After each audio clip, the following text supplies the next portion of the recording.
Starting with the name of Allah most beneficent most merciful. Allah के उस पाक नाम से शुरू करता हूँ जो बड़ा मेहरबान और नहायत रहम वाला है। Today the topic of our lecture is related with the graphical presentation of data। आज हम जो डिस्कस करेंगे वो हमारा डिस्कशन का टॉपिक है ग्राफिकल प्रेजेंटेशन ऑफ डाटा का पार्ट 2। प्रीवियस लेक्चर के अंदर we have already discuss the different types of graphical presentation of data, the importance of graphical presentation of data, where we can use that data, where we can implement that data। तो वो हम सारी चीजें already discuss कर चुके। तो आज का टॉपिक हमारा रिलेट करेगा प्रेजेंटेशन ऑफ डाटा से पार्ट 2 से। इसके अंदर सबसे पहले हमारे पास टॉपिक है हिस्टोग्राम ग्राफ। तो सबसे पहली बात, हिस्टोग्राम होता क्या है? तो a histogram display continuous data in ordered column। तो पहला क्वेश्चन ये आया कि हिस्टोग्राम की जब हम बात करेंगे तो हिस्टोग्राम कौन से डाटे को लेगा? Continuous data. कंटिन्यूअस डाटा कौन सा डाटा होता है? विच विल कंटिन्यू, जो कि चलता रहता है, कंटिन्यू रहता है, सर्कुलेशन के अंदर रहता है। उसके अंदर हम क्या करेंगे? We have to make different types of columns. हम ऑर्डर कॉलम बनाएंगे, उसका अरेंजमेंट करेंगे, कॉलम्स को हम ऑर्डर करके कॉलम को लेके चलेंगे। तो पहली बात, हिस्टोग्राम है क्या? हिस्टोग्राम क्या करता है? कंटिन्यूअस डाटा के ऊपर काम करता है, जो डिस्प्ले करता है, जो दिखाता है, जो सामने आता है, वो कौन सा डाटा है? Continuous data. दूसरी बात, इसके अंदर we have discuss different type of ordered columns.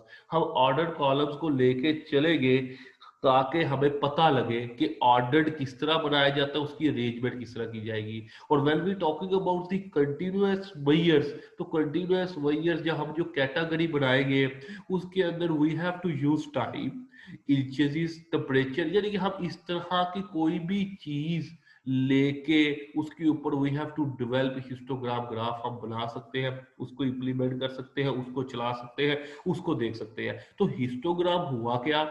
Histogram वो चीज, सबसे पहली बात, हम इसको ग्राफिकल प्रेजेंटेशन के अंदर स्टडी करते हैं कि हमने अगर स्टैटिस्टिक के अंदर इसकी प्रेजेंटेशन दे रही है तो वो कैसे दे रही है, और हिस्टोग्राम का जो है वो रोल क्या है। तो आपको एक बात क्लियर होनी चाहिए कि histogram is working on the continuous data, continuous data के ऊपर काम करता है। उसके अलावा हम क्या करते हैं, इसके अंदर हम डिफरेंट टाइप ऑफ ऑर्डर्ड बनाते हैं, अरेंजमेंट बनाते हैं, उसकी बेस के ऊपर वी हैव टू डिसाइड कि हमने उसको कैसे डेवलप करना है, इसको कैसे लेके चलना है। When we talking about the histogram graph, तो सबसे पहली बात, we have two things। पहली थिंग जो हमारे पास आएगी वो आएगी क्लास इंटरवल। क्लास इंटरवल हमारे पास दी गई है 60 से 65, 65 से 60। तो there are the different classes आएगी, क्लास इंटरवल आएगी। और ये फ्रीक्वेंसी जो आएगी, पहले की जो है वो है 3 है, उसके बाद ये 5 हो जाती है, यानी कि शो नहीं हो रही, लेकिन 3, 5 डिफरेंट फ्रीक्वेंसी हम इसके अंदर ऐड करते जाएंगे। तो अब जो क्लास इंटरवल है, where we can use that class interval, तो क्लास इंटरवल जितनी भी होगी वो हमारी किस पे आ जाएगी? एक्स एक्सिस के ऊपर। तो क्लास इंटरवल जितनी होगी, इसी अरेंजमेंट के साथ हमने उस क्लास इंटरवल को क्या कर देना है? एक्स एक्सिस के अंदर हमने उसको शो कर देना है। अब ये देखिए, ये आ गई हमारे पास सारी क्लास इंटरवल। उसके बाद जो भी फ्रीक्वेंसी गिवन होगी, जो भी फ्रीक्वेंसी आपको गिवन होगी, वो हमारे पास कहाँ आ जाएगी? वो वाई एक्सिस के ऊपर आ जाएगी। तो जितनी भी हमारे पास जो क्लास इंटरवल है must be shown in x axis, और जितनी भी फ्रीक्वेंसी है वो कहाँ पे आ रही है? वो वाई एक्सिस के ऊपर आ रही है। अब फॉर एग्जांपल 60 से 65 का हमारे पास क्लास इंटरवल की जो फ्रीक्वेंसी वो 3 है, तो हमने 3 के ऊपर लाइन बना के साथ अटैच कर देना है। 65 से 60 तक हमारे पास आ रही है 5, तो हमने 5 बना दिया। उसके बाद 50 से 55 तक 8 आ रहा है, तो 8 के ऊपर बना दिया। उसके बाद 45 से 50 तक 10 आ रहा है, तो 10 आ गया। उसके बाद 14 आ गया, फिर 12, फिर 10, फिर 8। इस तरह हमने बना के क्या किया? हिस्टोग्राम को बना दिया। और एट द एंड हमने जो बार चार्ट बनाया था उसका एक एक बार था, और उसके दरमियान आपस में कंटिन्यूअस डाटा नहीं था, बीच में जुड़ा हुआ डाटा नहीं था। एक बार बढ़ रहा था, उसके बाद दूसरा आगे जाके बढ़ रहा था। ये देखिए, इसका फ्लो चेक करें, 60 से 65, 65 से 60, इसका फ्लो क्या है? एक साथ जा रहा है, एक सीक्वेंस के अंदर जा रहा है, कंटिन्यूअस वैल्यू के अंदर जा रहा है, तो वो एक फ्लो के साथ जा रही है। तो हिस्टोग्राम क्या हो गया? हिस्टोग्राम, अब आपको ये समझ आ गई कि कंटिन्यूअस डाटा को दिया जाता है, ऑर्डर्ड होता है, और डिफरेंट टाइप ऑफ कैटेगरीज हम इसके अंदर अंदर इन्वॉल्व कर लेते हैं। तो जिस तरह 60 से 65 की फ्रीक्वेंसी 3 थी तो वो 3 पे आ गया, उसके बाद 5 पे आ गया, उसके बाद 8 पे आ गया, उसके बाद 10 आ गया, उसके बाद 14 आ गया, 12 आ गया, 9 आ गया, 6 आ गया और 2 आ गया। तो on the basis of that we will able to develop histogram graph. तो हिस्टोग्राम ग्राफ क्या होता है, कंटिन्यूस वैल्यू के ऊपर चलता है। दूसरी बात क्या होती है, एक ऑर्डर्ड सीक्वेंस होता है, सीक्वेंस देखें, और आपस में क्या होता है, फ्रीक्वेंटली इन्वॉल्व हो रहा होता है। और इस सारे डाटे को हम कहते हैं कि जनाब जो डाटा हमने ये लेके चले इस रिलेटेड विद दी हिस्टोग्राम। अब सबसे बड़ा एडवांटेज क्या हुआ हिस्टोग्राम को बनाने का, वही जो सबका एडवांटेज है, ग्राफिकल प्रेजेंटेशन का सबसे बड़ा एडवांटेज ही क्या है कि उसका विजुअल बड़ा स्ट्रॉन्ग होता है। दूसरी बात ये होता है हम नॉर्मल कर्व इसके ऊपर बना सकते हैं, हम नॉर्मल कर्व को डेवलप कर सकते हैं जो इसके पॉइंट्स हैं। नेक्स्ट हम देखेंगे इसको कैसे बनाएंगे। उसके अलावा जो डिसएडवांटेज है, the first disadvantage can not read exact value because data is grouped into category. हम एग्जैक्ट वैल्यू नहीं इसमें से निकाल सकते। एग्जैक्ट वैल्यू कैसे नहीं ले सकते, अब जो लोग क्लास 60 से 65 जिनके मार्क्स आए हैं 100 में से, फॉर एग्जाम्पल हम एक पेपर ले रहे हैं उसमें 60 में से 65 3 लोगों के मार्क्स आए हैं। अब हमें वो ये तो डाटा मिल गया कि ये 3 लोग हैं, पर ये 3 कौन से लोग हैं, इनके क्या नाम है, ये हमें नहीं पता लगा। तो वो एग्जैक्ट डाटे को नहीं लेगा, लेकिन एज कंपेयर टू कि वो डाटे की ओवरऑल चीजों को बता देगा। More difficult to compare to data set. हाँ, अगर इसके साथ मैं कहूँ जनाब एक फ्रीक्वेंसी ये है और F1 और F2 ये है तो मैं शायद फाइंड कर लूं, बट डिफिकल्ट होगा इन हिस्टोग्राम के अंदर कि एक से ज्यादा डाटा सेट को कंपेयर करना। तो एक डाटा सेट को तो कंपेयर करना इजी है, but when we go to the different data set तो उसको कंपेयर करना थोड़ा सा डिफिकल्ट हो जाएगा, ज्यादा डिफिकल्ट हो जाएगा, उसको कंपेयर करना मुश्किल हो जाएगा मेरे लिए। तो इट्स ऑल अबाउट हिस्टोग्राम। आगे हमारे पास आती है फ्रीक्वेंसी पॉलीगॉन। अब ये फ्रीक्वेंसी पॉलीगॉन किसको कहते हैं? A frequency polygon can be made from a line graph by shading in the area. It can be made from a histogram by joining midpoints. अब there are some important points. सबसे पहली बात, this is the main point, histogram. Histogram we have already discussed, ये भी histogram के ऊपर ही बनेगा। सिर्फ फर्क क्या है, डिफरेंशिएट क्या है कि we can use the midpoint of each column। तो जब हम फ्रीक्वेंसी पॉलीगॉन को बनाएंगे तो it's also based on the histogram, लेकिन इसके अंदर हम क्या करेंगे, जब हम मिड पॉइंट्स को ले लेंगे हर चीज के, तो मिड पॉइंट की on the basis of mid point हम एक ग्राफ बनाएंगे, हम एक चीज को ड्रा करेंगे जिसको हम कहेंगे ये लाइन ग्राफ है।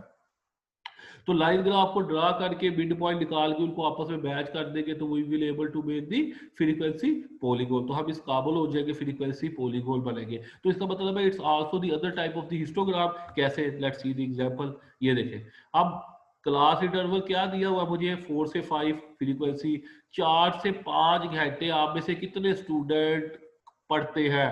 सर हम 5 लोग हैं जो 4 से 5 घंटे पढ़ते हैं। 6 से 7 घंटे कितने लोग पढ़ते हैं? 4 बच्चे ऐसे हैं जो 6 से 7 घंटे पढ़ते हैं। 8 से 2 घंटे कितने लोग पढ़ते हैं? वो 3 बच्चे ऐसे स्टूडेंट हमारे पास है जो कि 8 से 2 घंटे डेली पढ़ते हैं। तो लेट्स सी द एग्जांपल। तो हमने पहले कहा था when we talking about histogram the class interval is used in x-axis and the frequency will be used in the y-axis। तो स्टडी आवर्स हमारे पास जो क्लास इंटरवल है उसके अंदर क्या चीज आ गई हमारे पास, स्टडी आवर्स आ गए। डिफरेंट टाइप जो बच्चे पढ़ते हैं कुछ स्टडी आवर्स है, तो स्टडी आवर्स किस जगह पर आ गए हमारे पास, एक्स एक्सिस के ऊपर स्टडी आवर्स आ गए। तो वाई एक्सिस के ऊपर क्या आ गए, कितने स्टूडेंट्स है हमारे पास। तो लेट्स सी दी स्टूडेंट, हमारे पास मैक्सिमम स्टूडेंट 5 है। तो 0 से लेकर हमने 6 तक मैक्सिमम से एक ऊपर बना दिया, चाहे आप 1 से लेकर 6 तक बना दें, चाहे 2 से लेकर 6 तक बना दें। तो आपने ये डाटा वाई एक्सिस पे लिख दिया। एक्स एक्सिस के ऊपर आपने क्या चीज लिखी, आपने क्लास इंटरवल। पहला क्लास इंटरवल हमारे पास क्या था, 4 से 5। दूसरा क्लास इंटरवल क्या था, 6 से 7। तीसरा क्लास इंटरवल क्या था, 8 से 9। तो there are the 3 different class intervals, एक 4 से 5, 6 से 7, 8 से 9, और there are the different number of students who will study in that hours. तो study hours of the student we will discuss there. और हमने पहले देखा 4 से 5 के अंदर कितने लोग थे, 5 लोग जो थे वो 4 से 5 में। तो हमने एक हिस्टोग्राम इस पे पहले डेवलप कर लिया, एक लाइन यहाँ से खींची और यहाँ पे आके एड कर दी, और साथ ही जोड़ के, क्योंकि वी आर डिस्कस कि we will work on the continuous data. तो 6 से 7 के अंदर कितने लोग आ गए, 4 लोग आ गए, तो हमने उन 4 लोगों को बुला दिया। और 8 से 9 में कितने लोग आ गए, वो 3 लोग आ गए, हमने 3 को जोड़ दिया। और ये हमारे पास क्या आ गया, ये सारा हमारे पास डाटा आ गया। तो जब ये डाटा आया तो हमने इन सब के मिड पॉइंट देखे निकाले, जो हमने हिस्टोग्राम के अंदर नहीं निकाले थे। We will use in the frequency polygon. तो हमने इसका भी एक मिड पॉइंट ले लिया 4 से 5 फ्री क्लास इंटरवल का, और इसका भी एक मिड पॉइंट ले लिया 6 से 7 क्लास इंटरवल का, और इसका भी एक मिड पॉइंट ले लिया 8 से 9 क्लास इंटरवल का। अब इस मिड पॉइंट को हमने आपस में जोड़ दिया, और हमने शुरू यहाँ से शुरू किया था वहां से, और जहाँ पे एंड किया था वहां से उसको एक लाइन ड्रा कर दी, फ्री हैंड एक लाइन ड्रा की, और we will able to calculate frequency polygon. तो फ्रीक्वेंसी पॉलीगॉन के अंदर क्या किया, we will use the different mid point. हमने मिड पॉइंट को किया and joining that mid point we will able to develop the frequency polygon. और इसको आपस में ज्वाइन कर दिया, और ज्वाइन करने के बाद हमारे पास क्या चीज आ गई, एक फ्रीक्वेंसी पॉलीगॉन हमारे पास एक निकल आया, सोल्व हो गया, हम इस काबिल हो गए कि हमने उसको देख लिया। अब इसके भी एग्जाम्पल वही है। सबसे पहली बात कि अपीलिंग होता है, जो कि तमाम का एडवांटेज था, और डिसएडवांटेज ये है कि सिर्फ ये कंटिन्यूअस के ऊपर काम करेगा, डिस्क्रीट के ऊपर नहीं करेगा। तीसरा हमारी types, this is the last type of graphical presentation of data. In this data we will discuss the cumulative frequency polygon। frequency polygon आपने देख लिया कि how we develop that frequency polygon। today the topic is related with cumulative frequency polygon। accumulative frequency distribution या polygon, इसको दूसरा नाम OGIF भी है, is used to determine how many or what proportion of the data vary are below or above a certain value। एक आपको value दी गई है। क्यूमुलेटिव का मतलब क्या होता है, cumulative is all about sum. जब फ्रीक्वेंसी के अंदर फ्रीक्वेंसी को जमा करेंगे, प्लस करेंगे, ऐड करेंगे, then the answer will come cumulative. इकट्ठा जो जवाब आएगा उस जवाब को हम कहेंगे, ये जवाब हमारे पास कौन सा आ गया, क्यूमुलेटिव का आंसर आ गया। तो क्यूमुलेटिव फ्रीक्वेंसी डिस्ट्रीब्यूशन होती क्या है, अगर मैंने ये कैलकुलेट करना है कि कितना ज्यादा मेरा डाटा एक लेवल से अबव चला गया और कितना डाटा एक लेवल से बिलो आ गया, तो we have to find cumulative frequency polygon. When we talking about cumulative frequency polygon, तो हमें एक कॉलम अलग ऐड करना पड़ेगा, किसका, CF क्यूमुलेटिव फ्रीक्वेंसी का। क्योंकि जब तक हम ये ऐड नहीं करेंगे तो हम फ्रीक्वेंसी के अंदर फ्रीक्वेंसी को ऐड नहीं कर पाएंगे। कैसे, let's see the example. Class interval ये पुराना ही है, 20 से 25, 25 से 30, 30 से 35, 35 से 40, 40 से 45, 45 से 50, 50 से 50। These are class different class interval। Frequency you have to give the frequency 2 plus 6 plus 9 plus 12 plus 14 plus 10 plus 8। तो ये क्या आ गई, फ्रीक्वेंसी आ गई। तो क्लास इंटरवल ये हो गया, फ्रीक्वेंसी ये हो गया। अब the question arises how we calculate cumulative frequency. हम CF को कैसे फाइंड करेंगे सर, हम कैसे फाइंड करेंगे अभी देखते हैं। तो पहली जो फ्रीक्वेंसी होगी, it's consider as cumulative frequency. पहली फ्रीक्वेंसी को ही हम क्यूमुलेटिव फ्रीक्वेंसी कहते हैं। उसके बाद देखिए दूसरी हमारे पास फ्रीक्वेंसी क्या है, क्लास इंटरवल 25 से 30 की 6। तो 2 प्लस 6 क्या आंसर आ गया, 8। उसके बाद तीसरी क्या, 9। 2 प्लस 6 प्लस 9 17। नहीं, उसका तरीका दूसरा भी ऐसे सब कर ले। 2 plus 6 8, 8 plus 9 17, 17 plus 12 29, 29 plus 14 43, 43 plus 10 53, 53 plus 8 61। तो फ्रीक्वेंसी के अंदर फ्रीक्वेंसी आपने ऐड की, 2 के अंदर 6 ऐड किया तो 8 आ गया, 8 के अंदर 9 ऐड किया तो 17 आ गया, 17 के अंदर 12 ऐड किया तो 29 आ गया, 29 के अंदर 14 ऐड किया तो 43 आ गया, 43 के अंदर 10 ऐड किया तो 53 आ गया, 53 के अंदर 6 ऐड किया तो 61 आ गया। तो ये फ्रीक्वेंसी गिवन है, क्लास इंटरवल गिवन है। You have to calculate cumulative frequency by adding frequency in frequency। Frequency के अंदर जब फ्रीक्वेंसी को ऐड करते जाएंगे the answer will come with cumulative frequency. तो दोबारा बता रहा हूँ, तो जो फ्रीक्वेंसी पहली होगी वही क्यूमुलेटिव फ्रीक्वेंसी होगी। उसके बाद हम 6 के अंदर 2 ऐड करेंगे तो 8 आ जाएगा, 9 के अंदर 8 ऐड करेंगे तो 17 आ जाएगा, 12 के अंदर 17 ऐड करेंगे तो 29 आ जाएगा, 14 के अंदर 29 ऐड करेंगे तो 43 आ जाएगा, 10 के अंदर 43 ऐड करेंगे तो 53 आ जाएगा, और 8 के अंदर 53 ऐड करेंगे तो 61। अब हमने सिर्फ डाटा रिक्वायर्ड ये वाला है, कौन सा, क्यूमुलेटिव फ्रीक्वेंसी का। अब मैंने एक्स एक्सिस के ऊपर पहले बताया था, मैंने क्लास इंटरवल ले लिया है 20 से 25, 25 से 30, 30 से 35, 35 से 40, 40 से 45, 45 से 50 और 50 से 50। ये तो मेरे सारे हो गए क्लास इंटरवल। अब क्यूमुलेटिव फ्रीक्वेंसी मेरे पास 61 मैक्सिमम है और 2 मिनिमम है, तो मैंने 0 से लेकर 10 का गैप दे दिया और 70 तक ले गए। आप चाहे 5 का गैप दे दे, चाहे आप 4 का गैप दे दे, चाहे आप 2 का गैप दे दे, तो आपकी मर्जी आप गैप को किस तरह डिटरमाइन करते हैं, किस तरह देते हैं, तो आपकी मर्जी। इसने 10 का फिगर लिया तो 10 का गैप देके मैक्सिमम 61 था, हम 70 तक इस वैल्यू को ले गए। तो पहला हमारा जवाब आया था क्यूमुलेटिव का, वो 2 था, तो 2 इधर आ गया। 2 के बाद हमारा अगला आंसर आया 8, इधर आ गया। उसके बाद 30 और 35 के क्लास इंटरवल में 17, 17 के बाद 29, 29 के बाद 43, 43 के बाद 53, 53 के बाद 61। तो ये सारा हमने क्या कैलकुलेट किया, on the basis of cumulative frequency we will able to develop one frequency graph. तो हमने उसके बाद इसको जोड़ दिया आपस में, तो ये सारा ग्राफ निकला। इस ग्राफ को हम कहते हैं कि ये क्यूमुलेटिव फ्रीक्वेंसी ग्राफ है, या क्यूमुलेटिव फ्रीक्वेंसी पॉलीगोन ग्राफ है, या ये ओगिव है। तो ये all these things will be used when we develop cumulative frequency. जब हम इस काबिल हो जाएंगे क्यूमुलेटिव फ्रीक्वेंसी बना लेंगे, तो ये ग्राफ बनाना भी हमारे लिए कोई टफ नहीं है। और जब हम क्यूमुलेटिव फ्रीक्वेंसी नहीं बना सकेंगे तो ये ग्राफ भी नहीं बनेगा। तो जब हम इसका फ्रीक्वेंसी पॉलीगोन का ग्राफ बनाएंगे तो वो बेसिकली किस पर बेस कर रहा होगा, वो प्योर बेस कर रहा होगा किसके ऊपर, क्यूमुलेटिव फ्रीक्वेंसी के ऊपर। तो आपको सबसे पहली बात क्यूमुलेटिव फ्रीक्वेंसी निकालना पड़ेगा, then you will able to develop that class.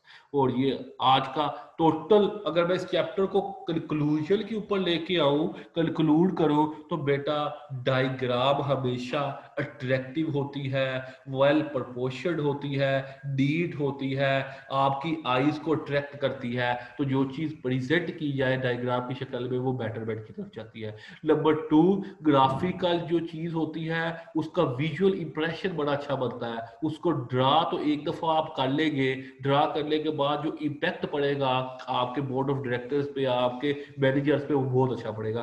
तीसरी बात, जब हम बात करते हैं ग्राफिकल प्रेजेंटेशन की डाटे की स्टैटिस्टिक के अंदर, तो ये क्या कर देता है, ये आपकी अंडरस्टैंडिंग को बेहतर कर देता है, इनहांस कर देता है, बढ़ा देता है, इंक्रीज कर देता है।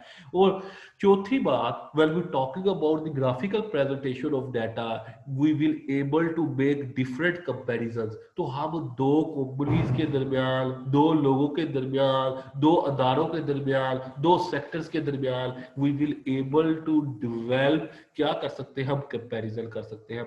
उसके अलावा जब हम बात करते हैं कि इसकी ग्राफिकल प्रेजेंटेशन ऑफ डाटा की, तो this kind of method create an imprint on mind for long period of time. अब ये लोगों के ज़हनों के अंदर डाटा, वैसे डाटा आप 50 पेजों का लिख के दे दे, उसको समझना मुश्किल है, उसको याद करना मुश्किल है। एक ग्राफिकल प्रेजेंटेशन हो तो आप उसको भूलते नहीं है, you can not forget that data, you will able to easily assess that data. आपके माइंड के अंदर वो घूम रहा होता है, आपके लिए आसानी हो जाती है।